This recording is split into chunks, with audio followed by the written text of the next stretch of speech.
requires a brave departure from the conventional thinking of our current society. Rejecting religion is just part of the effort to pursue truth, justice, and social progress. The recognition that the traditional notions of male and female genders are both inaccurate and unjust to many of our fellow human beings is part of our effort to sweep away false beliefs and to bring new sensitivity to what is real and what is best for all of us. And in that spirit, I would like to introduce to you today our speaker. Kiki Jamieson is president of the Fund for New Jersey, which is a private grant-making foundation. Fund for New Jersey works to improve the quality of public policy decision-making on the most significant issues facing the people of New Jersey. Previously, Kiki Jamieson directed the PACE Center for Civic Engagement, and she has also taught at Princeton University, the University of Pennsylvania, Haverford College, and Rutgers University.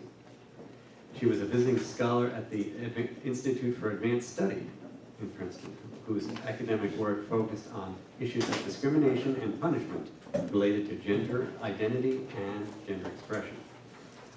So please help me give a warm welcome to Kiki Jamieson.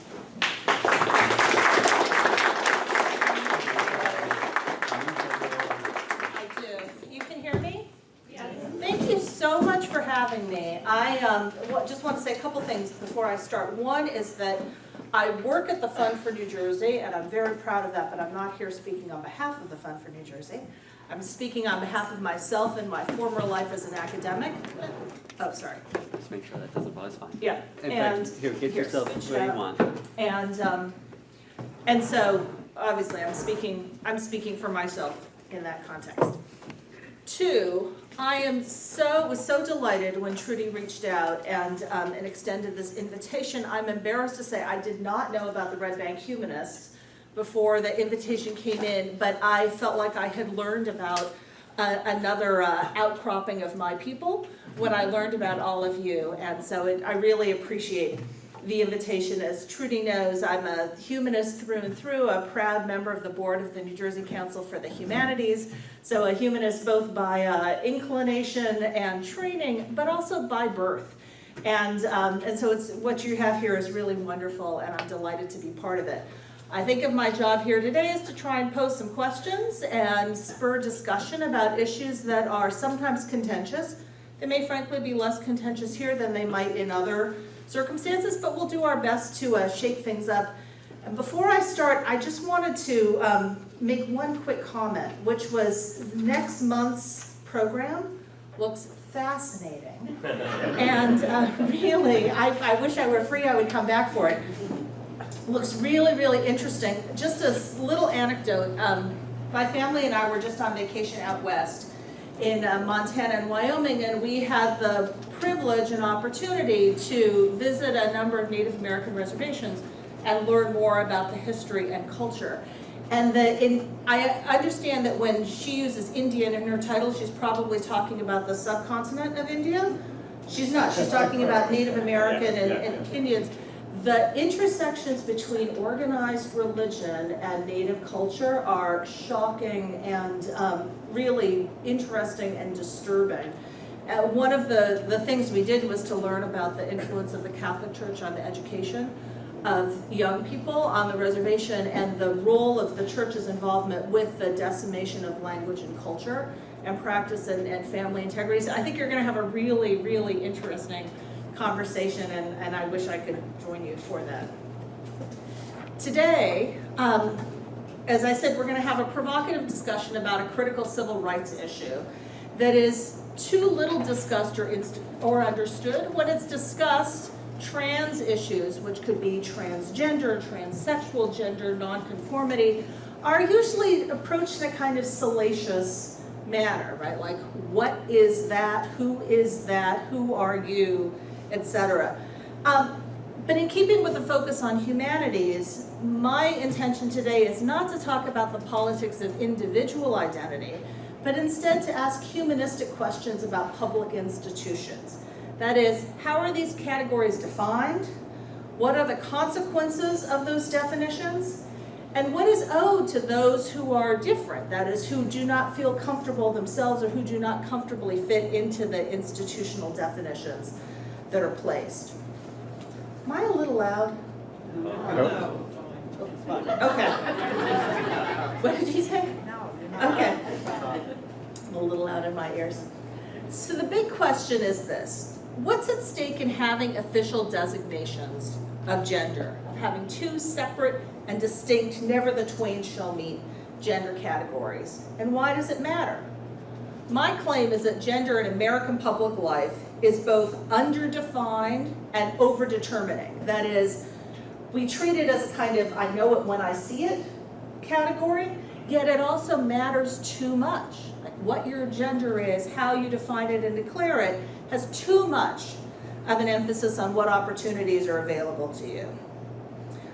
When it often doesn't arise, right? But when it does arise, it arises because people are transgressing those definitions, when they're not fitting into what somebody else thinks they should be. And my question is, and I think a question we all should be asking, is whose interests are being served by keeping two separate and distinct categories and policing those? My answer is none of our interests are being served.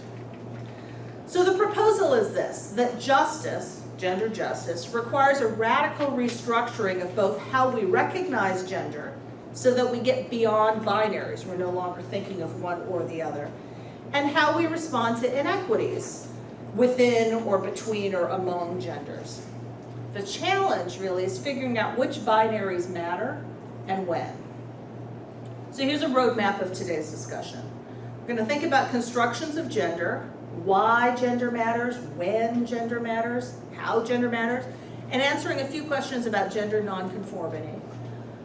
We'll think about the consequences of gender nonconformity, including examples from our own experiences.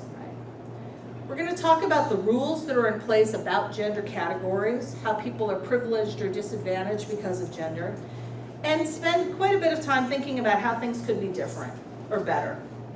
Put my cards on the table.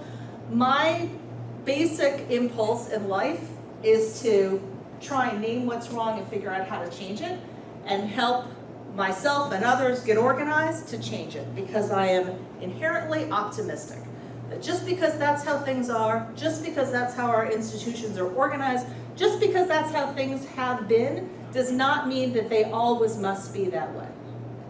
And I believe in power, I believe in collective power, and I think that through conversations, political action, and mobilization, a lot of things can change.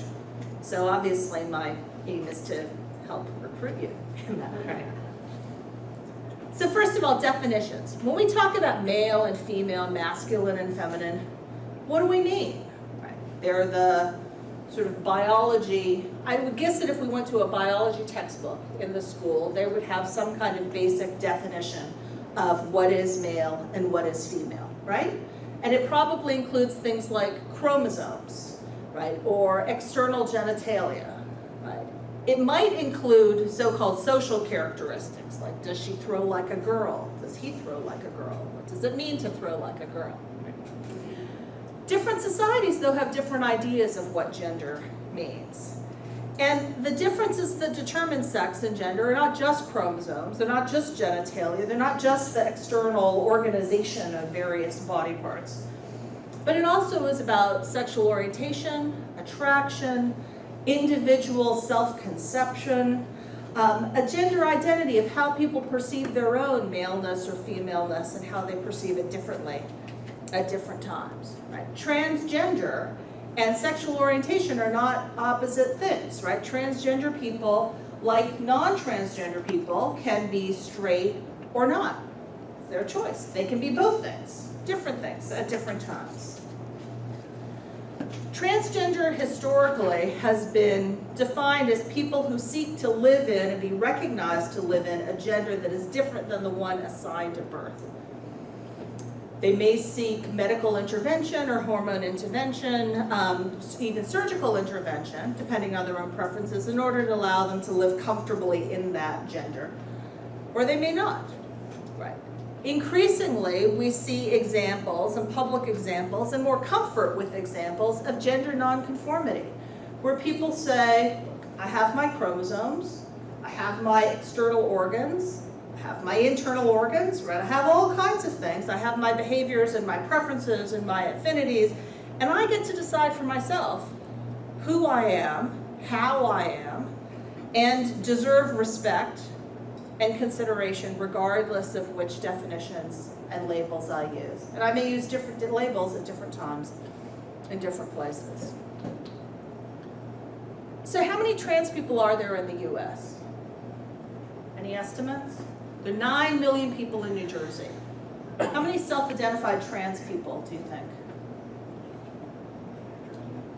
And in the US? 80,000 1.4 million. in New Jersey. Is the estimate. Oh, 80,000, I don't know in New Jersey. 1.4 million in the country, which is a lot of people, yet strangely, probably a very small number, right? Because those are the people who have sort of put themselves out there and said, I am transgender, as opposed to being gender fluid, gender ambiguous, gender non-conforming in some way. And those are the people who are left out, right? The people who may themselves feel or may have been accused to be not a real man or a real woman in some hegemonic sense. One of the questions I used to ask my students when I taught courses about gender and politics is, how many of you are perfectly gendered? How many of you are perfectly gendered? How do you define that? What is I think that's probably in the eye of the beholder. But do you believe yourself to be perfectly gendered? Yes, so. Yeah, I guess so. Maybe? Nothing's perfect.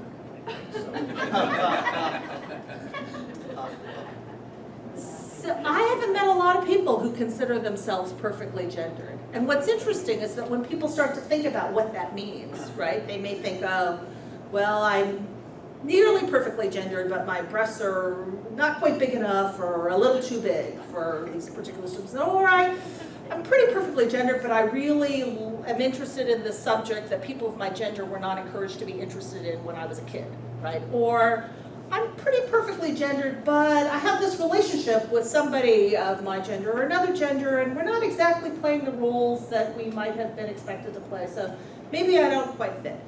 My suggestion is nobody's perfectly gendered, but that public institutions have a lot at stake in assuming that there are perfectly gendered categories, and that it is the job not of the institutions, but of all of us to modify our own behavior and self-understanding and public expression in order to fit those categories.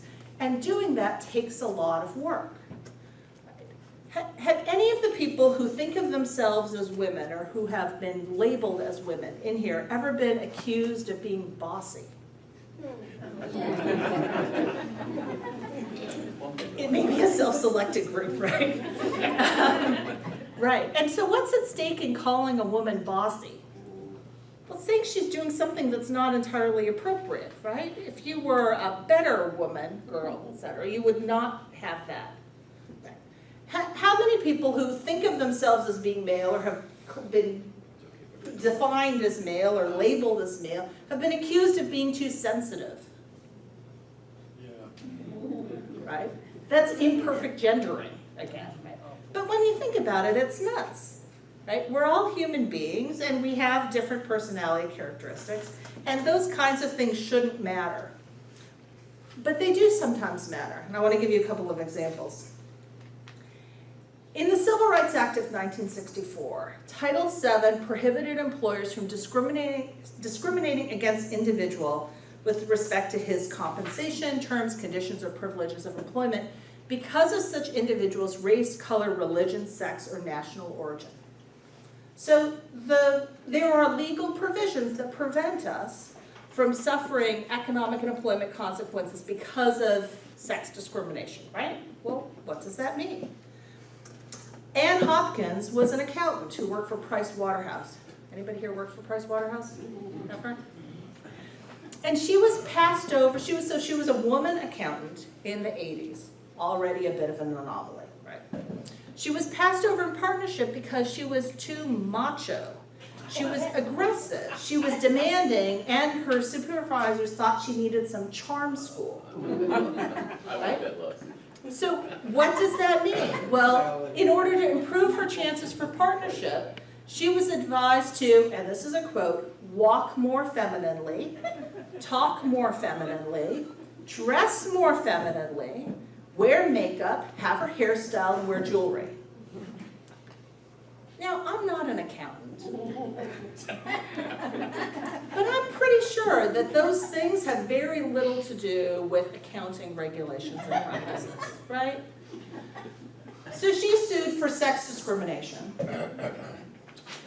and the court upheld her case, right, and said that she did suffer discrimination, that she was treated unfairly based on sex stereotyping. That is, the degree to which an individual conforms to traditional notions of sex and gender characteristics is actionable, right? That you shouldn't have to do these things in order to get a promotion. Let me give you a different example from 20 years later, 2006. A person named Darlene Jesperson was fired from her job as a bartender at Harrah's Casino because she refused to wear facial makeup. So Harrah's had a personal best grooming policy, which was, it is a little silly, right? Which was gender specific. So all women employees were required to wear makeup. Women were allowed to have long hair. All women employees were required to wear makeup. All male employees were forbidden from wearing makeup. Women were allowed to have long hair. Men were not allowed to have long hair and were required to have short hair. Women had to meet with professional image consultants to learn how to wear foundation, blush, mascara, and lip color at all times. Well, it's important to being a bartender, right? You might not get your vodka tonic if I don't have 2 layers of mascara on. I don't know, do something else. The district court granted summary judgment for Harrah's, saying that the policy imposed equal burdens on men and women. Now, the argument for that is, we all know there are 2 separate and distinct gender categories that have different rules. Harrah's isn't making rules just for one gender category. Harrah's making rules for 2 gender categories, and they're different rules appropriate to different genders. This is 2006. And so there's no discrimination because the policy imposes equal burdens on men and women. It's a little bit like the argument in Loving versus Virginia. Do you remember that case, which is a case about interracial marriage? And Virginia said, we're not discriminating against people on the basis of race because Virginia doesn't allow black people to marry white people, and Virginia doesn't allow white people to marry black people. Therefore, everything is equal. Now, the Ninth Circuit agreed with the lower court that it found for Harrah's, saying that there wasn't really any triable issue of fact, and there's no clear evidence that this is a disproportionate burden on women. My question is this. We have civil rights protections. We have court decisions that further define civil rights protections. These court decisions frequently further define civil rights protections so that they enshrine in law an assumption that there are 2 gender categories with 2 different kinds of expectations, and that people who don't fit them like it or lump it. The assumption is that either you're in the category or you're out of the category. And if you're on the boundary of that category and you want to keep your job, have a promotion, do those things, you better work pretty hard to get back into the center of the category. These examples have been about physical manifestations, right, and obviously externally defined behavioral characterizations. But there are issues of equity that are raised by this too. Transgender as a category is a very large category, right? And often understandings of who is transgender and who is not, who is trans and who gets that recognition, is based on another person's expectation of whether the individual in question is really fitting with definitions. But this is an equity issue because it's an issue of money and finances. Usually, the decision for how to modify one's body or how to present one's body comes down to how much money you have. And we do not have a single payer system, right? We have a system in which access to health care is based on your own ability to pay. And gender markers are seen as cosmetic. They're seen as, you know, you can choose to have that or not, and if you don't have the money to pay, then you don't get that. Which means that there are a lot of people who are walking around who have perhaps a totally coherent sense of their own gender identity. They have understood how their gender expression fits with that identity, perfect or not, it's their freedom, right, to determine that, but who are always already being confronted by the expectations of other people, public institutions, etc., about whether they fit those categories. And those people, I'm arguing, are particularly vulnerable to the dangerous and violent power of the state. Because those are the people who can't pass or don't pass. Those are the people who are vulnerable to accusations of fraud, to claims of transgression.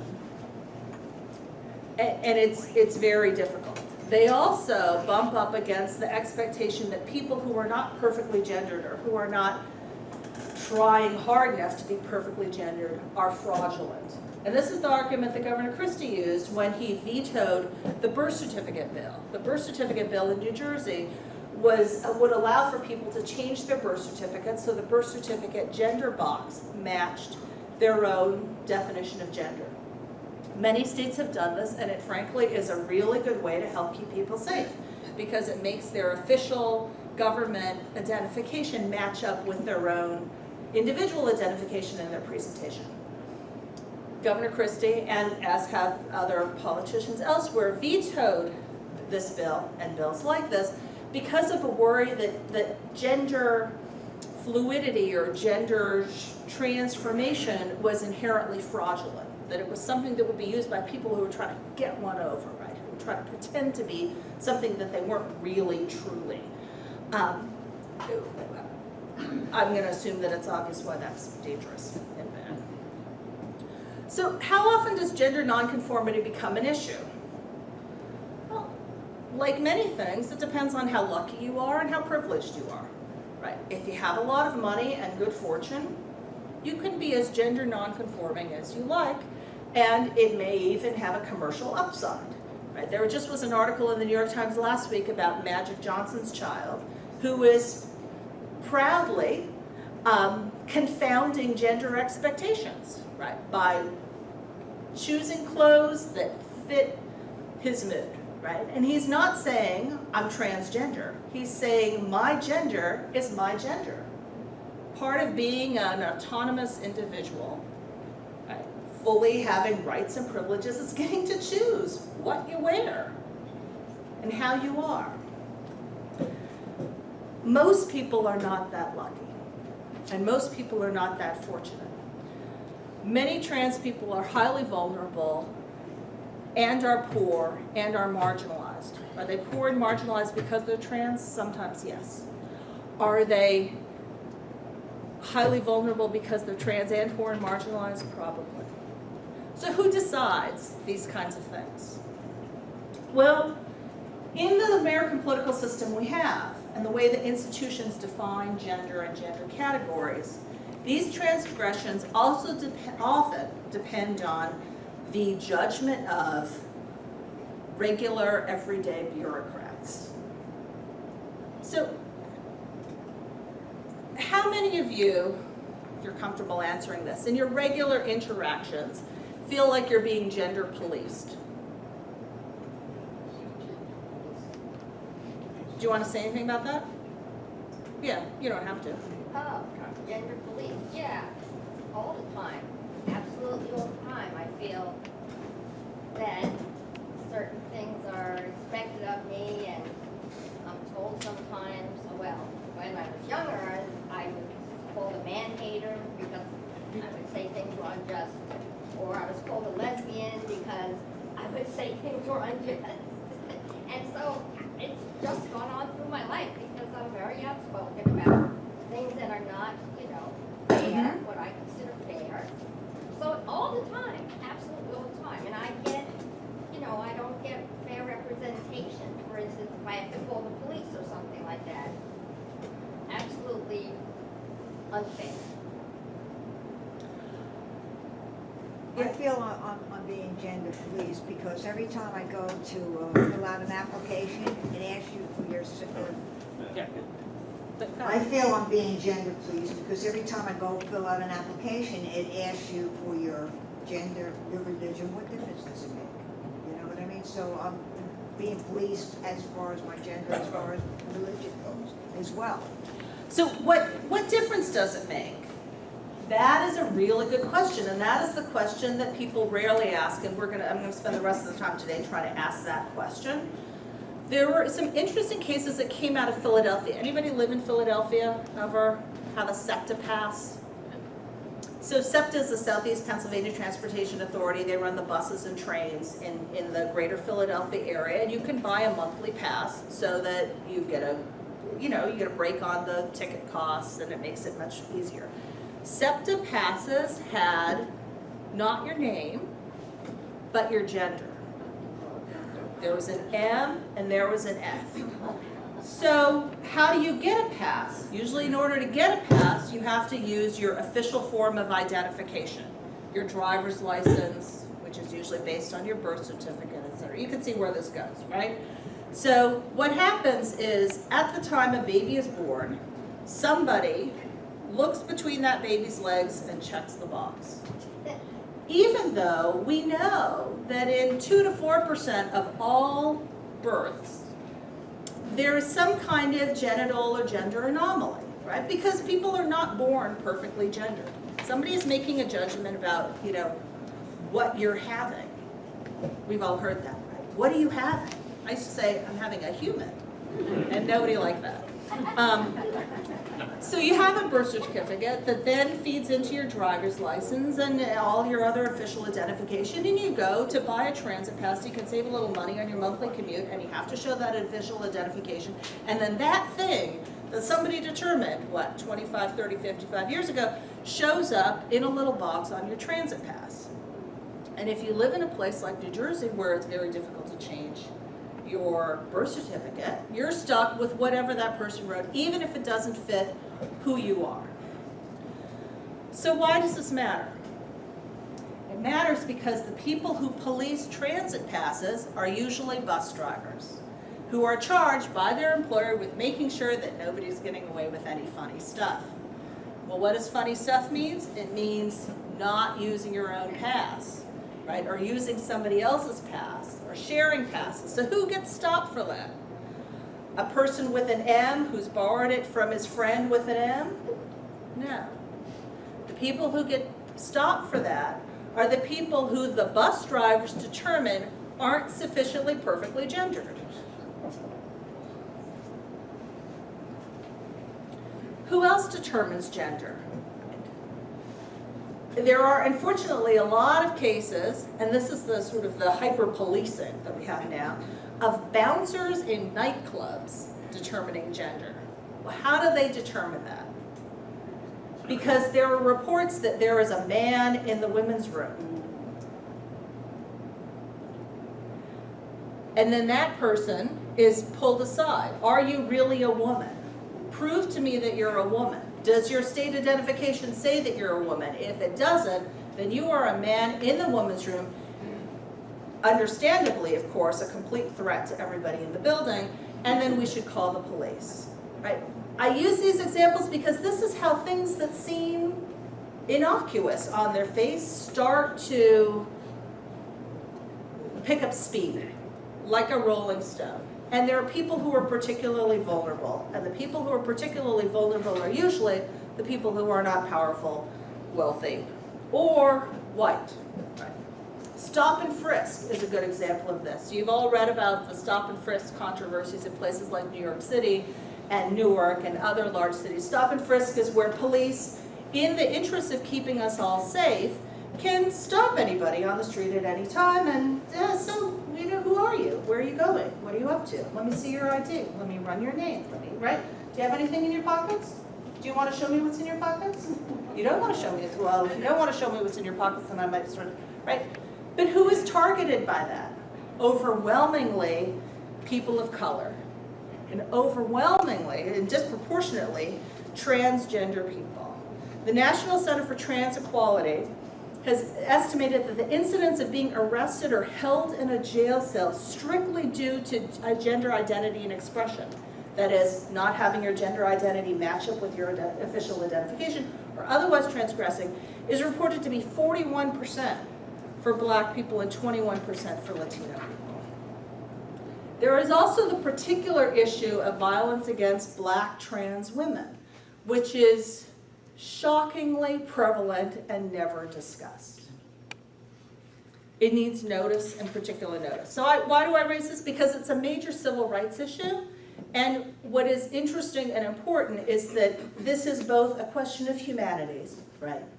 How do we make meaning? How do we understand categories and definitions and the implications of the world? It's a question of politics and institutions. How do institutions make their rules and enforce them so that we live a regulated life perfectly or imperfectly? And it's also a question of justice. Binary categories are problematic. And my suggestion to you is that they serve very few purposes. Here's a clear example: toilets. How many of you have gender segregated toilets in your house? We read about these rich people who are putting bowling alleys and movie rooms and all kinds. How many of them are putting in gender segregated toilets? What's interesting is that when people have the choice to add a mudroom, right, or a walk-in pantry, or even a pool, they choose those before they choose gender segregated toilets. Yet when you read the newspaper and think about what is one of the most important issues in, say, the Texas legislature, it's gender segregated toilets. Why? In North Carolina, remember, passed a law that said your toilet use must match your birth certificate.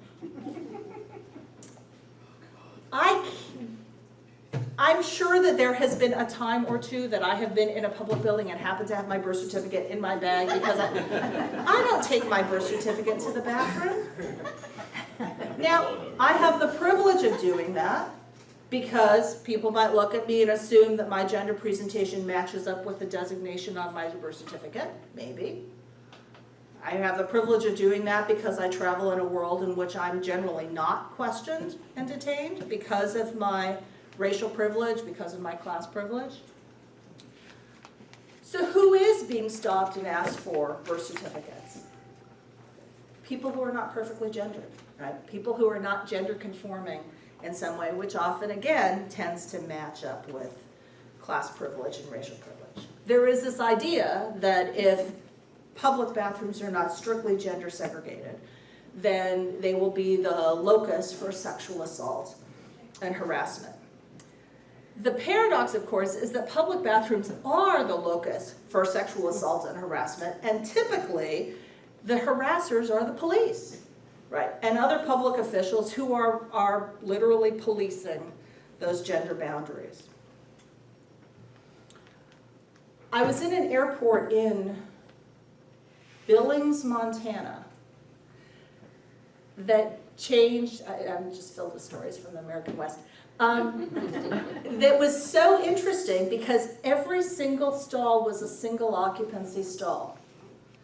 They had changed it, and clearly it had all been redone recently, and they still did have two corridors. They had a men corridor and a women corridor, but within the corridor, there was every single one was a room with a door, with a toilet and a sink.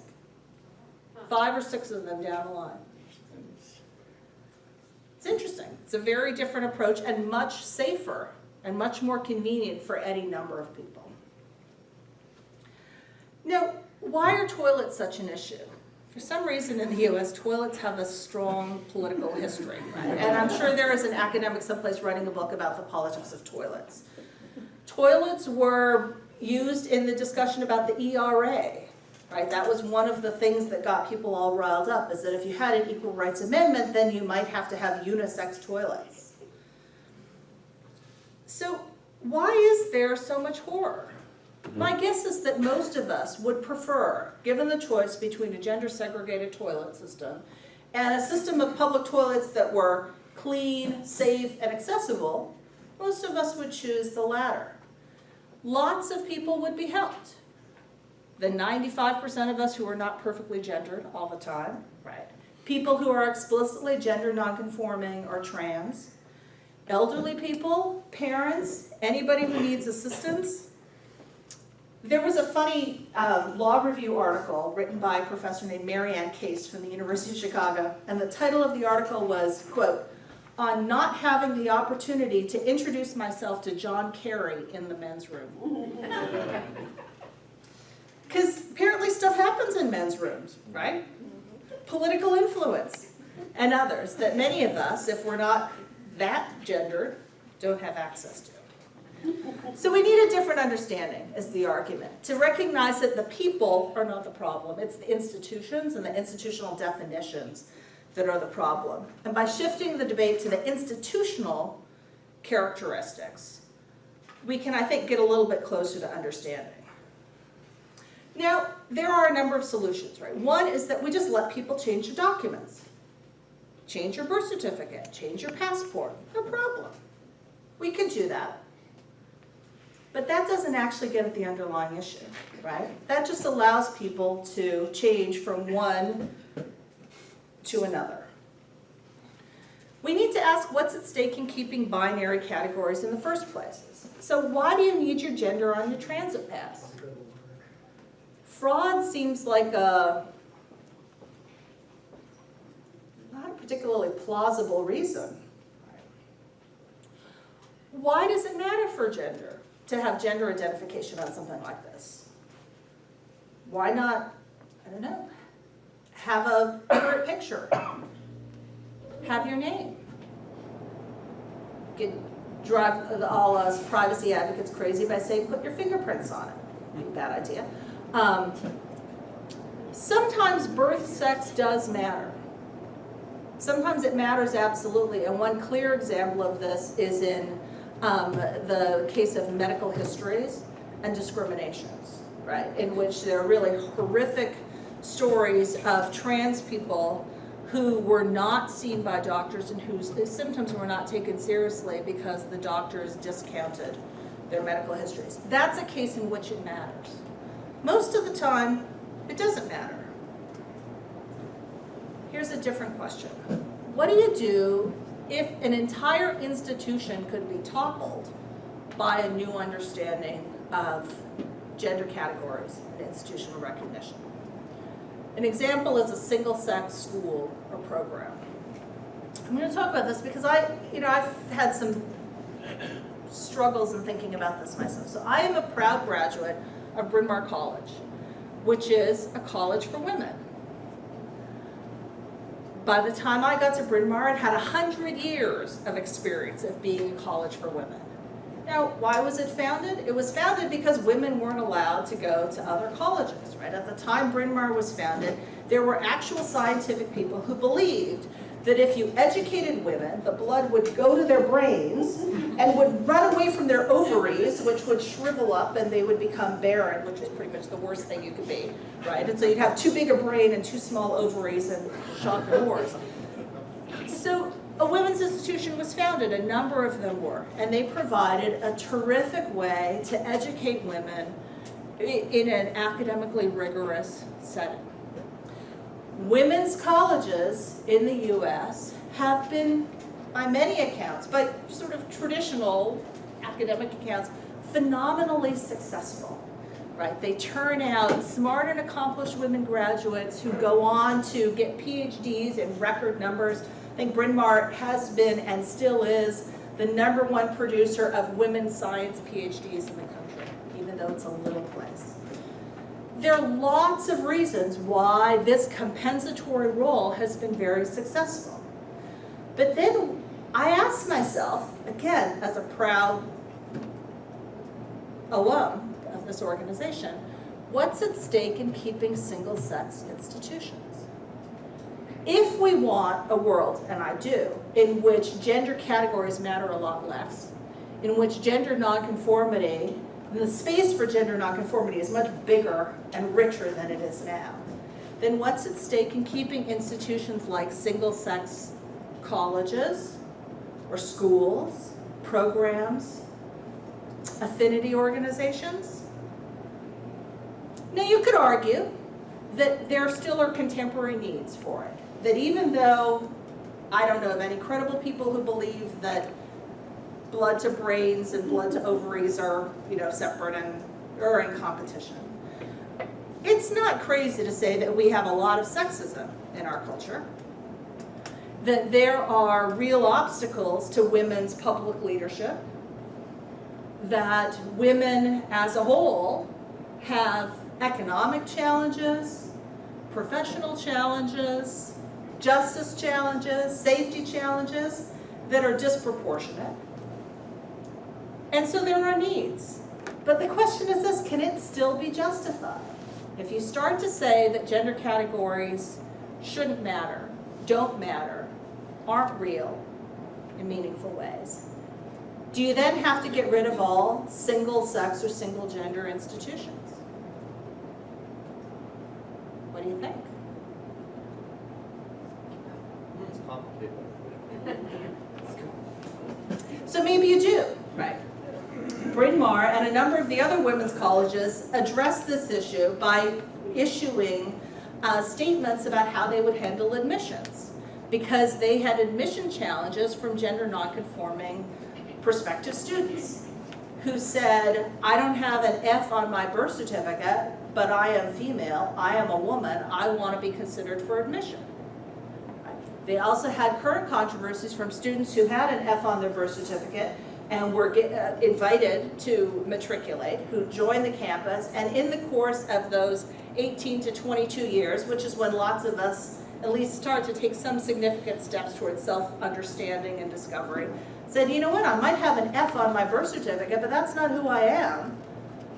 I'm an M, I'm an MF, and right? I'm something else that defies categorization, and I'm already here. So what Bryn Mawr and other colleges did was to reform their admissions policies and say, we're going to admit students who identify as women. Right. We're talking about who is included by that. People with an F on their birth certificate, people with an M on their birth certificate who identify themselves as an F. People, that's who's now in the category. But what that leaves out are all the other people who are excluded, right? What does it mean to say, I have an M on my birth certificate, and I don't think I have an M in my identity. I'm not sure if I have an F. F is complicated. Does that mean that I can't apply to go to this great liberal arts school? As long as you keep those categories in place, you're going to run into these problems. And it's probably threatening and upsetting to ask institutions like that to change their practices. My suggestion is that if we don't ask institutions like that to change their practices, as we are asking other public institutions to change their practices, then we could have this exact same conversation 30 years from now about gender categories, identity, and exclusion. Public policy is all about making choices. And the question is, how do we choose to honor the humanity of people, of ourselves or of others? And is it possible to honor the humanity of individuals while at the same time pigeonholing it? I think it's not. But how do you decide how to navigate some of these categories? When does gender matter, and when does it really not matter? My question for you, because you have the power, right, is how you draw the line and if you draw those lines. And how your own thinking about your experience and also your experience of and perceptions of race and ethnicity and religion and class nationality affect the drawing of those lines, and when those lines need to be policed, when a literal wall has to be built, or when they can be more fluid. Discussion? Questions? Thank you for listening to the introduction. Thank you. All right. Yeah, I'll put the mic around. Thanks very much. We'll do some Q&A right now, and as most of you know, the way we do this is if you raise your hand, I'll run the mic around, and I'll try to remember who everyone wants to go. Just be patient, and we'll get to everyone one at a time. And that's that. We'll start right here. You had mentioned that about transgenderism covers everything, and that I believe that identity is an issue of the transgender community, and sexual orientation is different. I don't feel that they're one and the same. They don't come under the same category. I think they're two separate things, and that's what confuses people, because if people say they're transgender, people automatically think they're gay. So I guess I have a couple questions in response, right? Do you hear the comment about transgenderism and sexuality being two different things?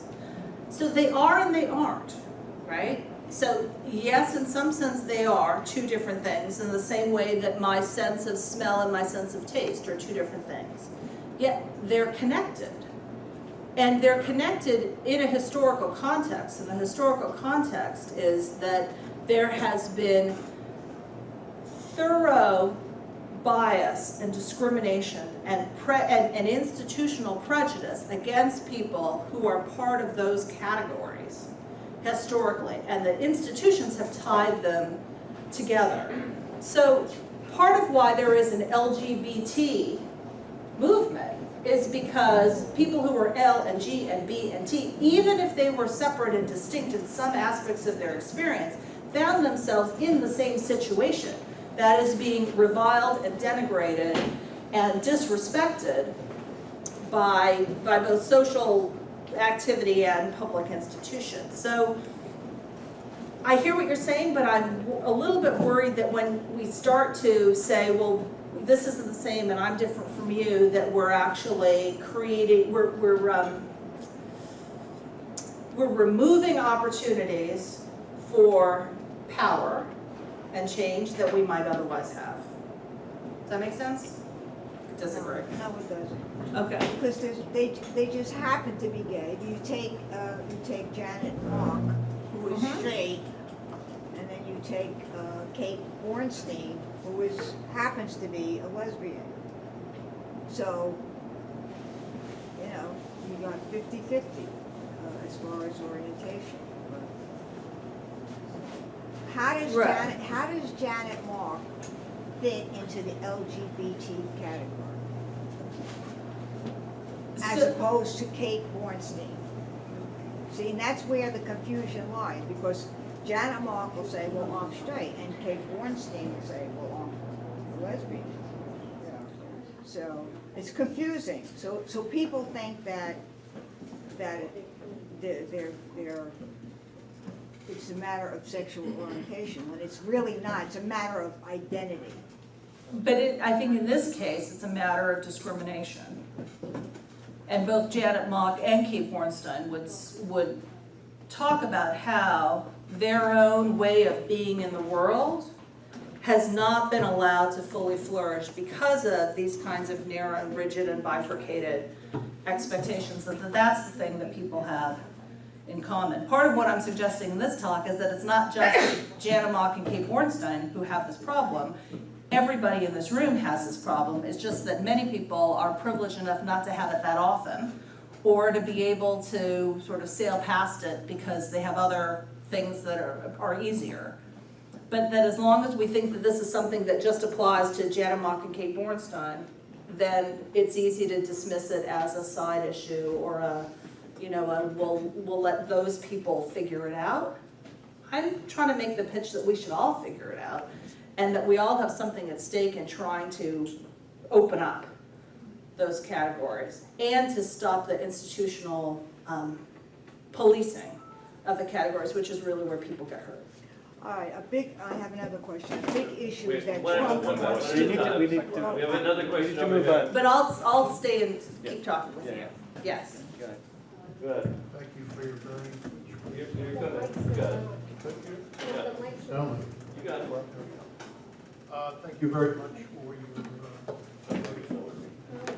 Give me that microphone.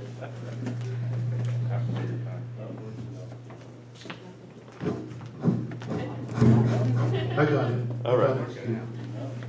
Thank you very much for your interesting talk. I wonder if you could comment on the proclamation about transgenderism in the military by our Commander-in-Chief Creature.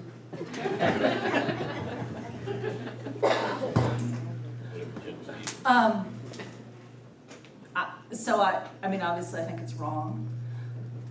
But it's an interesting public policy question when an institution retroactively declares ineligible people who are already part of the institution. I mean, I think it's not gonna hold up, but it is distracting and cruel. I'm not sure what else you want me to say about it. How will it resolve itself through the courts or what? I think it's gonna resolve itself through the courts, and also the people who are military commanders have said they're not gonna implement this. Right. My feeling is that there are a lot of things that are said that can only be explained by cruelty. And, you know, I think as we saw with the so-called Muslim ban, that when things work themselves out through the courts, there is the possibility of things being resolved in a way in which people's rights are protected. And I'm not saying that in terms of blind faith in the constitutional system, because I don't have it. But I think that the chances are better that it will slow it down and it will peter off and the cruelty will be, again, directed elsewhere. But I do think that as a matter of national, as a matter of our, sort of the moral core of the country, it's important to recognize that kind of cruelty and divisiveness and to condemn it every time it comes up. Right? Because it may feel scattershot, but it is corrosive and terrible. Go ahead, Tim. Thank you. I loved your talk because now I'm very confused. Good. And I wonder if you could help us with defining a process for making decisions, okay? When you mentioned the Bryn Mawr example, I immediately thought of, okay, what if I'm an atheist and I would like to attend a Southern Baptist university, a private university, not a public? Should the Southern Baptists be forced to accept me as an atheist into the school? Or what if I'm a person of color who feels very uncomfortable having the, the white power culture be part of my education? Should a school, a private university of color, be forced to admit white people?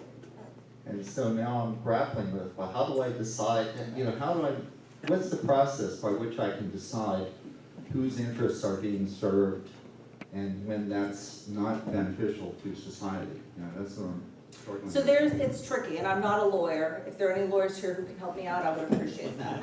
My understanding of the Civil Rights Act and the Title IX protections is that there is a kind of carve-out for private institutions of higher education that have a particular mission, right? And so even though you're not supposed to discriminate on the basis, is there anybody who's a civil rights lawyer who can help me? Yeah. Even though you're not supposed to discriminate on the basis of gender, for example, right? There has been this historic safe zone for women's colleges, for example, to continue to have gender, right, sex category identity be a criterion for admission. And what many of those colleges have done is kept it for undergraduate admissions, but relaxed it for graduate schools or, some special programs and things like that. We could talk about whether those kinds of carve-outs from civil rights protections ever make sense. And I think what you're suggesting is maybe they never make sense. That what is started as either a compensatory mechanism or an exclusion mechanism, right? We only want people like us to go to our school, and that then get public benefits is problematic. So, I mean, we could take up that argument, and I think if we take up that argument, then we end up in a place where none of those things are able to exist, right? They can't shroud mission in history. It seems unclear when there's a public benefit, because sometimes there will be a public benefit to keep things closed for a while. While we're living in a racist society, there may be some public benefit to having these enclosed, kind of safe areas. Sanctuaries. Sanctuaries, thank you. Yep.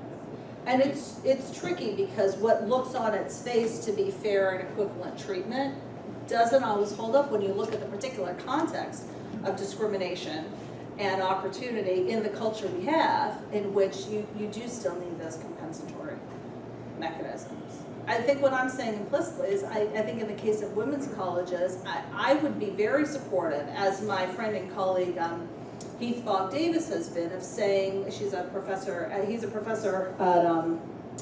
Temple, of saying that you have to think about the mission rather than the categories of people who are, right? So if your aim as an atheist in attending this Southern Baptist University is to get a Southern Baptist education, that's a very different mission than if your aim as an atheist is to infiltrate and topple.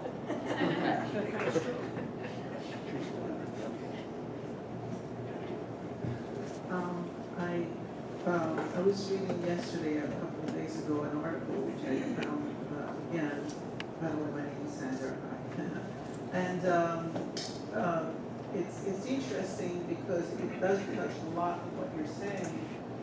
It's scientists who have found these graves of Viking warriors, and like back in 1880 or something like that, and they thought that all of them were men, because he thought, well, it's a man and everything. And then apparently recently, like scientists have looked again, and so, well, looks like a woman's skeleton or something, but they still thought, it must be a man because it has all these other, like the swords and these other stuff that a warrior has buried with this person. And so, they just couldn't believe that it was a woman. So they actually went and got a DNA sample, to like assure that it was an XY, XX, like it was a woman.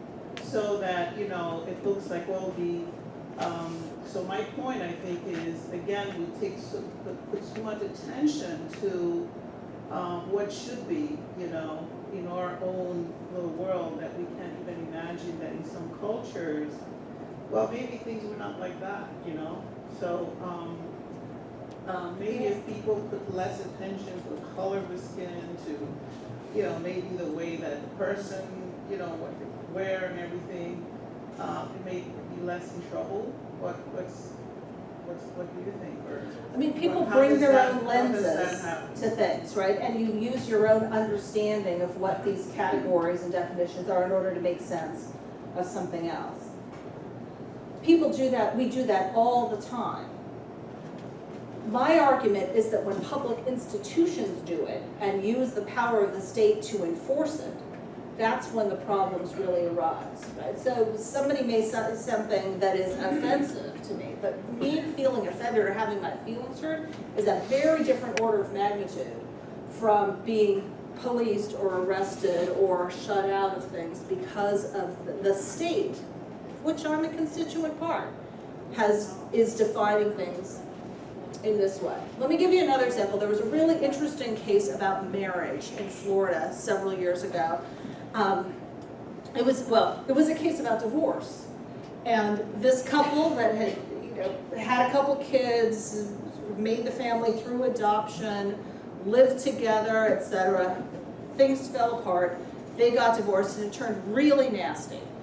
And the one party's argument was, we shouldn't even need a divorce, and that person shouldn't have any access to my kids, because we were never really married in the first place, because even though he says he's a man, he's really a woman.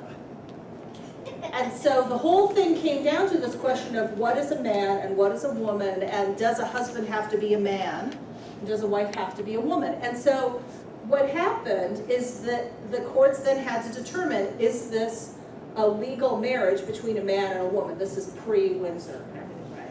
Well, how do we tell if he's a man? Because his birth certificate had an F on it originally, but then had been changed, right?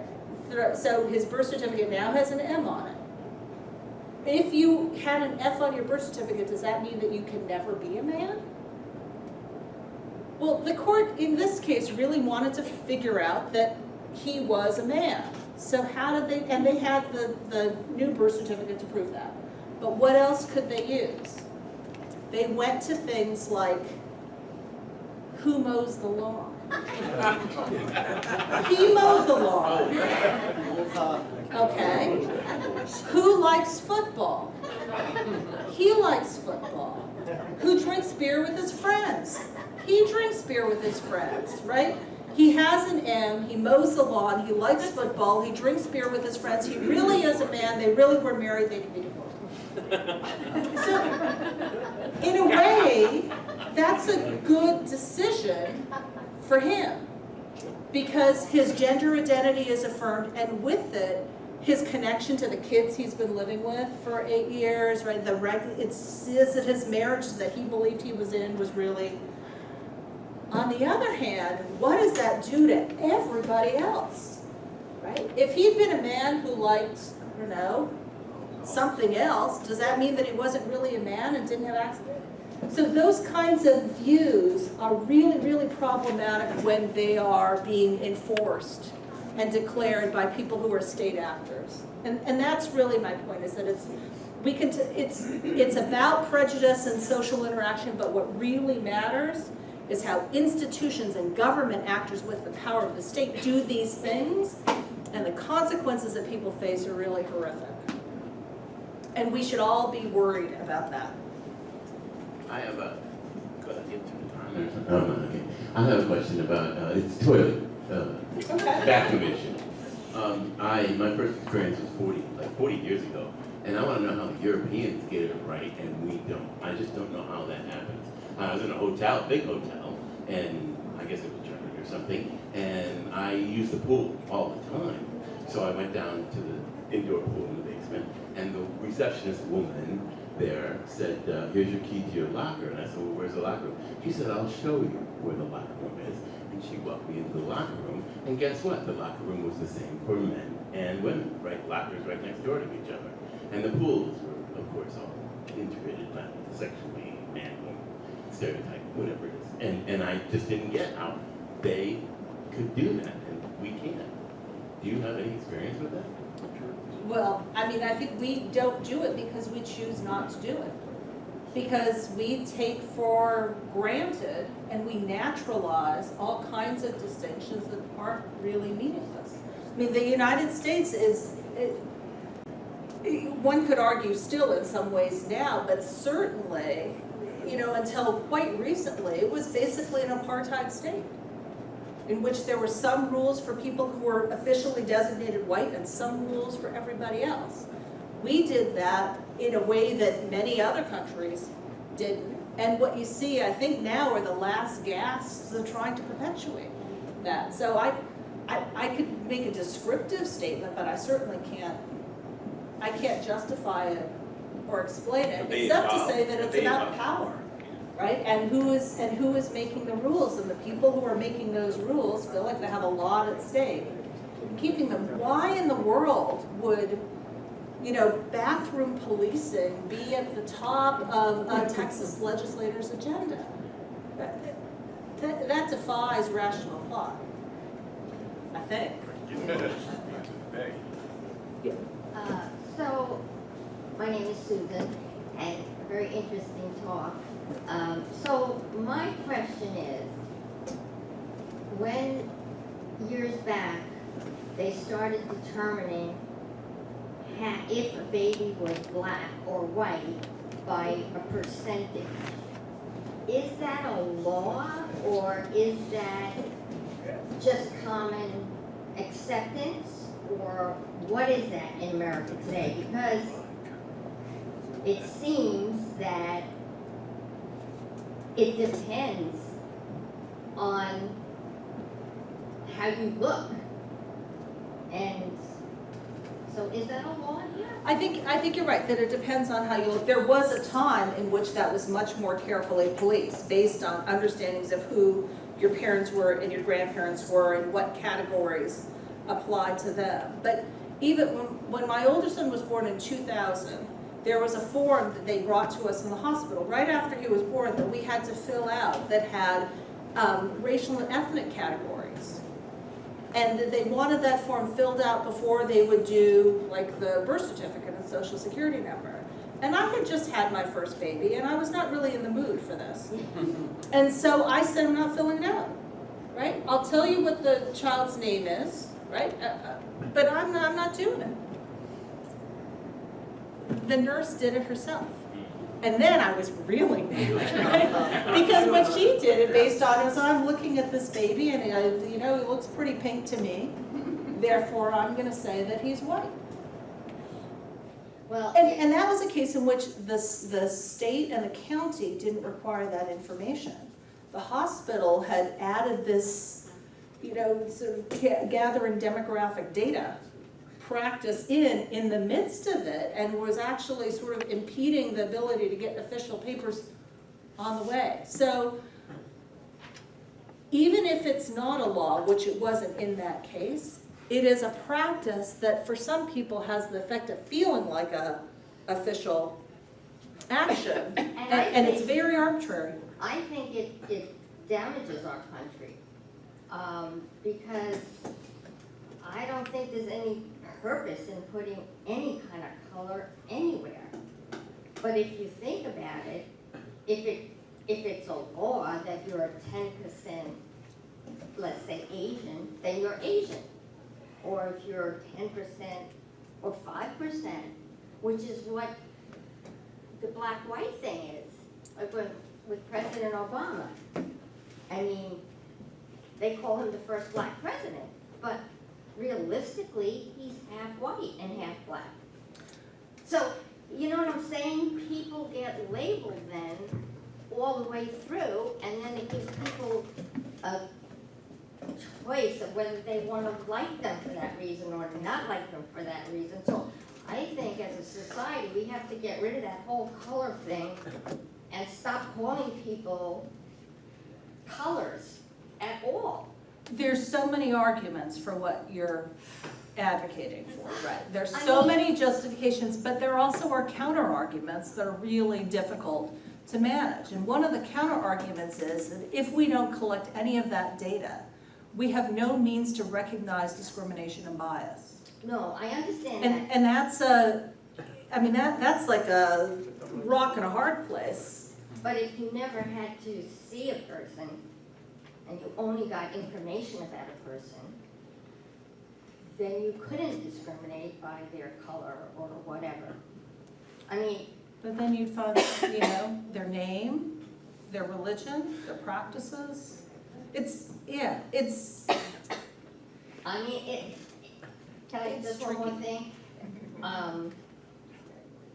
Many years ago in the operating room when I was a nurse, the females had to wear dresses and pantyhose because we had perineal fallout as females. And I said, wait a minute, who's got more falling out there? I mean, that's ridiculous. But that was a rule that I had to fight to wear scrubs. And I won that one. Whatever. Thank you. Good for you. Yeah. Hi, I just wanted to make a comment about the talking about the unisex locker rooms. I think that in Europe, like in the United States, I think we're more puritanical about nudity. And then you can look at like things like commercials on TV where, nudity is not allowed on regular television and things like that. But in Europe, they have that, so I wonder if that's more the issue with the locker rooms in Europe, and then I was just thinking about when I was in college and our dorm was we had girls and boys, whatever, women and men in the dorm, but our bathroom was like one floor was the girls' bathroom, and then the boys' bathroom was like on a different floor.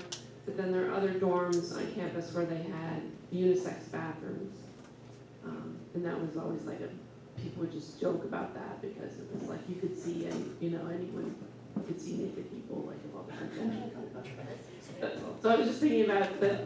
National Geographic. I think that might be why it's like that in Europe more than here. I'm not sure. That's all. Bathrooms are a major issue, and I know we sort of joked about it a little bit because on the one hand, it's ridiculous, I think. But bathrooms are a major issue, particularly for trans people who are disproportionately, right, who are overrepresented among the poor, among the homeless. And when you don't have easy access to a public bathroom, there are like health consequences to that, right? And or if you have to worry that if you go to a public bathroom, that somebody else who's in the bathroom will accuse you of, transgressing a boundary or threatening them in some way or call the police. The mere act of going to the bathroom becomes imbued with far more meaning and significance than it does for people who are more privileged. And that's why it matters. The number of people who are arrested in or near public bathrooms who are trans is just, it's unacceptable. Go ahead. So I think one of your main points is trying to move beyond categories, but I think people definitely like their categories. They may want to self-define them, they may not want to comply with other people's imposition of the categories, but people still are very, very interested in defining categories, maybe even creating their own categories, and I think there's sort of an education process all around in letting people have their categories, but then not oppressing people over that. And I think it's really more a matter of promoting more understanding and preventing people from bullying and using whatever circumstances they come across as an opportunity to take it out on somebody else. And that's really the thing that needs to be tweaked in our society more than anything else. And that's the question of when the categories matter, right? Most of the time, they probably don't matter, right? If you're trying to figure out where to park, your gender identity and expression probably doesn't matter.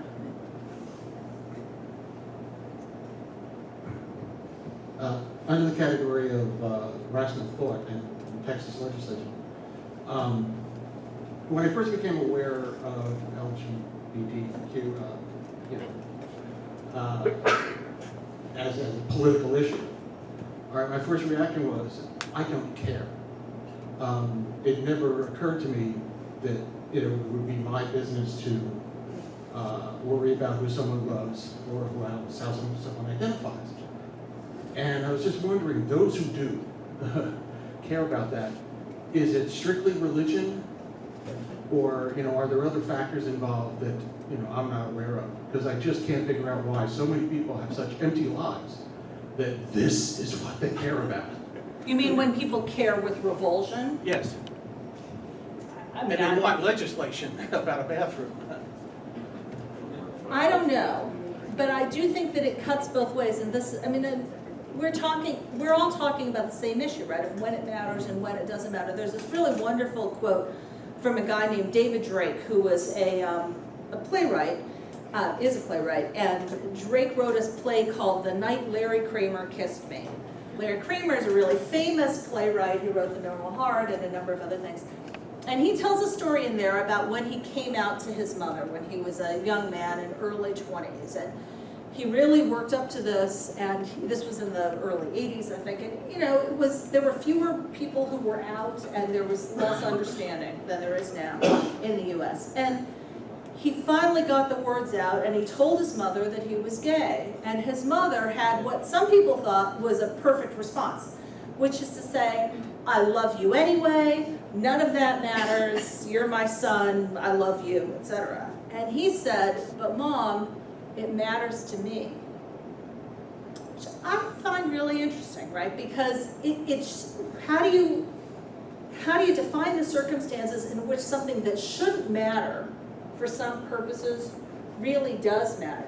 It mattered to him for a number of reasons, including that it was how he positioned himself in the world in relationship to other people, potentially romantic or not. It mattered to him in how he experienced public life and where he needed to be worried about his safety and where he didn't. It mattered to him in how he navigated professional challenges and whether people might, and remember in these days there were also being gay and the AIDS epidemic were conflated, right? And how he had opportunities or didn't. And so for his mother to say it doesn't matter was both wonderful and terrible.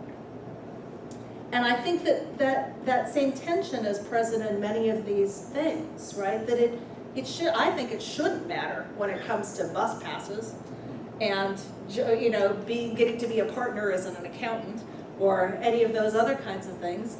But there are times in which it really does matter, and often we just have to ask the people who are about the identity categories that they are claiming and take them seriously when they say it matters to them. And I can't explain why people are obsessed with this. Okay, we got time for just a couple more. I'll tell you why it matters to so many people. Well, actually, you have to watch the movie Merchants of Doubt to understand why.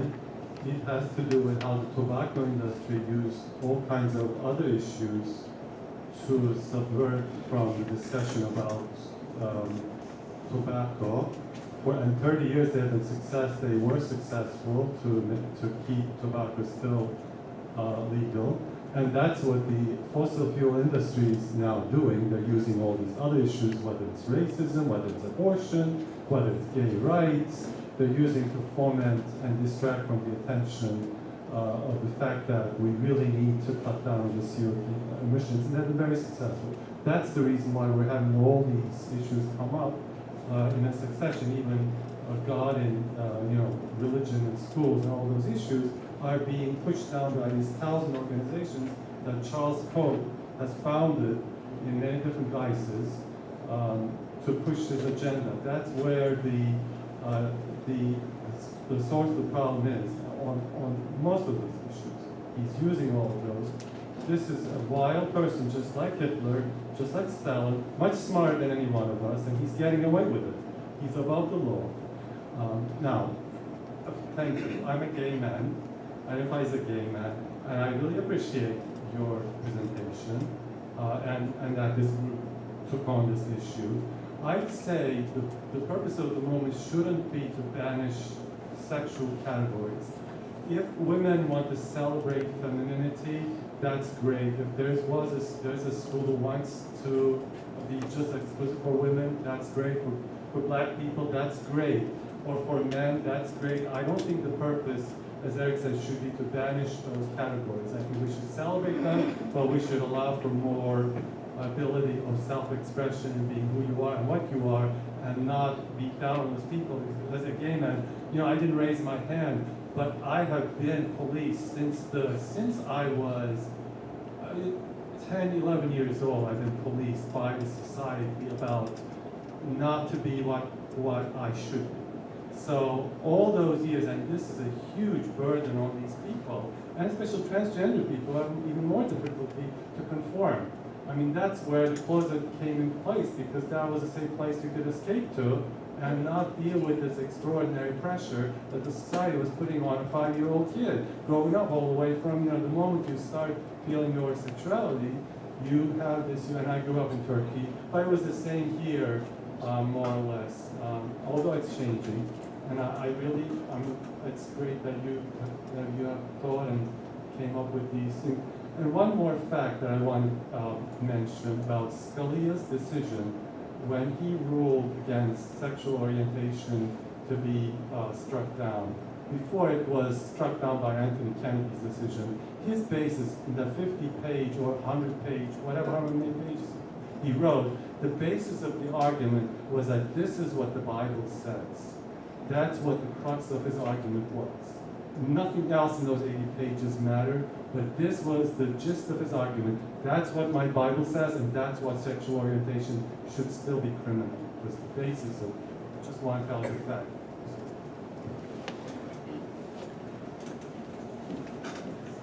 Can I just say one thing that your comment, thank you for your comments, that I was just thinking about, and I did not emphasize enough in this, is of when the categories matter and why they matter, is that for self-declared transgender people, there have been so many challenges, including just thorough discrimination and hatred from conservative and Christian centers, certainly, but also from folks who others might think of as natural allies, right? Many people in the women's movement were very scornful of transgender people because they saw them as not authentically woman, right? Not authentically feminist. There was a huge controversy several years ago about the Michigan Women's Music Festival, which is a music festival in Michigan for women, obviously, where women could go and just be with women for several days and listen to great music and camp and eat and have a wonderful time. And they had a major challenge when they started policing the boundaries to say that only women-born women could come to the music festival. So you think to yourself, if this is a place of inclusion and acceptance that is then spending its time literally checking people at the door, something funny is going on. And in the end, the music festival closed. Another example is we refer to it as the LGBT movement, but historically, until very recently, the mainstream lesbian gay organizations were not at all accepting of transgender people. And that's why the Employment Non-Discrimination Act, like an employment discrimination law that has been proposed many times in the last 15 years, encountered such difficulty because the mainstream lesbian and gay organizations jettisoned it, right? And kept cutting it out, and cutting out protections for transgender people, because they thought that if transgender people were protected, then their own rights might not be protected, right? So if we might be reviled, but they're even more reviled, so let's just get rid of them and then we'll, so it is a complicated history, and again, a case in which sometimes the category really is significant. Sorry. I'd just like to know, from a practical matter, how you're going to deal with these institutional bias. You said you had faith that ultimately the courts would resolve it. I wish I could share your optimism, but under the present administration and the present court makeup and the likelihood of the future court makeup, it seems to be unlikely that we're ever going to get any kind of equitable solution to these problems you mentioned. So as a practical matter, what else can be done? What can individuals do? What can small groups do to help counter this institutional bias? So institutions don't exist separate from the people who are governed by them, which is very difficult in many circumstances, including some current circumstances in which many folks feel like their voices are not heard and don't matter, and that the system through gerrymandering and others has been skewed in such a way that those voices are minimized. But I believe in political power, and I believe in organizing, and getting people into public office who will advocate for a different perspective, right? Supporting litigation that can help to bring some of these issues to the forefront. The National Center for Lesbian Rights, based in San Francisco, is an awesome organization. They are actively involved in challenging the so-called transgender ban in the military, and they're involved in a lot of really important cases. That's an organization that's doing really good work. And I think over time, as people move from complacency to action, that there is the possibility of making the kind of change that we need to see. Will it be easy? No. Will it be fast? No. But I really believe that what we're seeing now, that this ridiculously cruel and destructive moment in American politics is the death throes of something. I think we're seeing a backlash that is fueled by a recognition among a few that the world that they thought they would live in is not existing. And I think that demographic changes are just one harbinger of that. And so I am hopeful. And I think we all have to be hopeful, because the only alternative is going home and hiding under your pillow, right? To be hopeful, to fight back, to have confidence that when good people are organized, that things can be better. Not to say it will be good along the way. Let me tell you one more out west story, because it was a very good trip and I learned so much. I went to the first, I think the only museum about Japanese American internment, which is at Heart Mountain in Wyoming, and it was one of 10 so-called relocation centers where Japanese Americans, many of them citizens, were taken from their homes and imprisoned thousands of miles away. And that happened through an executive order, right, signed by Franklin Roosevelt, who did some really great things, some really horrible things in the course of his career. It was justified by a lot of propaganda, including a very disturbing, to my 8-year-old son, political cartoon by Dr. Seuss, talking about the fifth column and the worry about infiltration of the enemy. And it was backed up by a Supreme Court case in Korematsu versus U.S., in which the United States Supreme Court said, as law, and this still prevails today, that in times of uncertainty and great threat to national security, it is perfectly justified and legal to round up people who are citizens and imprison them for no other reason. So everything I've just said argues that it absolutely can happen again, and that there are no forces against it. I do not want to accept that. And I don't want you to accept that either.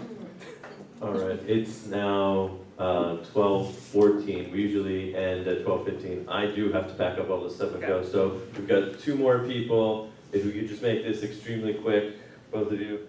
I think a cutting edge issue now is that President Trump wants to ban all transsexuals from the military. Now, if you have seen Christian Beck handle a rifle, I'd rather have Christian Beck defending me than some pot-bellied 300 man or woman that doesn't have the skill level that he has. It should be based on the skill level, not on gender. What's your response to that? I think that would be. You didn't think I was going to disagree? That would be, it's despicable. Right, and the skill level has been one of the things that has helped women in particular to challenge a lot of employment regulations that said that they couldn't be trained to be firefighters or police officers, and there's other things, right? Getting to what people do rather than who they are perceived to be. I just wanted to make a quick pitch for a terrific piece of theater that started last night in Red Bank, a Two River Theater Company, is a play called A Raisin in the Sun, which is all about redlining of the colored community in Chicago. And it's a fantastic play. The acting is terrific. The writing of the play is so fantastic. So I just want to it's very relevant to what we've been talking about today.